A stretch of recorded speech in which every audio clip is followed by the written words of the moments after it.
ನಮಸ್ತೆ ಎಲ್ರಿಗೂ. ನಿಮ್ ಜೊತೆ ಸೀರೀಸ್ ಅಲ್ಲಿ ನಾನು ಯಾವ ರೀತಿಯಾಗಿ ಖಿನ್ನತೆ ಡಿಪ್ರೆಷನ್ ಎಂಟರ್ ಆಗ್ತಾ ಇದೆ, ಹೇಗೆ ಇದರಿಂದ ಹೊರಗಡೆ ಬಂದೆ ಅಂತ ಹೇಳ್ತೀನಿ. ನಿಮ್ಗೆ ಹೇಳಿದಾಗ ಫ್ರೋಸನ್ ಶೋಲ್ಡರ್ ಮತ್ತೆ ಲಿಂಫೆಡಿಮಾ ಬಹಳ ಪೇನ್ಫುಲ್ ಆಗಿತ್ತು.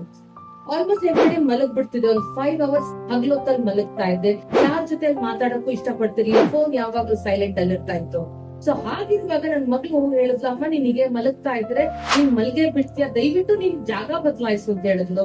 ಆಗ ನಾನು ಮನಸ್ಸು ಮಾಡ್ಕೊಂಡು ಈ ಮನೆ ಬಿಟ್ಟು ನನ್ ಮಗಳ ಮನೆಗೆ ಹೋಗಿ ಎಲ್ಲರೊಡನೆ ಅಲ್ಲಿ ಇಡೀ ನನ್ನ ಫ್ಯಾಮಿಲಿನೇ ಅಲ್ಲಿದೆ. ನನ್ ಬ್ರದರ್ಸ್ ಇನ್ ಲಾ ಎಲ್ಲ, ನನ್ ಸಿಸ್ಟರ್ ಇನ್ ಲಾ ಎಲ್ಲ ಇರೋದ್ರಿಂದ ಅಲ್ಲಿ ಹೋಗಿ ಜಾಗ ಬದಲಾವಣೆ ಆದಾಗ ಅವ್ರು ಇವರೆಲ್ಲ ಮಾತಾಡ್ಸಕ್ ಬರ್ತಿರ್ತಾರಲ್ಲ, ಬಂದಾಗ ಸ್ಲೋ ಆಗಿ I was able to come out of pain. ಇನ್ನೂ ಇದೆ, ಆದ್ರೆ ಮನಸ್ಸಿನ ಒಂದು ಒಳ ಮನಸ್ಸಿನ ಗದ್ದಲ ಇತ್ತಲ್ಲ, ಗದ್ದಲ ಏನಾಗುತ್ತೆ, ನಾನ್ ಯಾಕೆ ಬದುಕಿದೀನಿ ಅಂತ ಅನಿಸ್ತಿತ್ತು, ಅದೆಲ್ಲ ಕಡಿಮೆ ಆಗ್ತಾ ಬಂತು.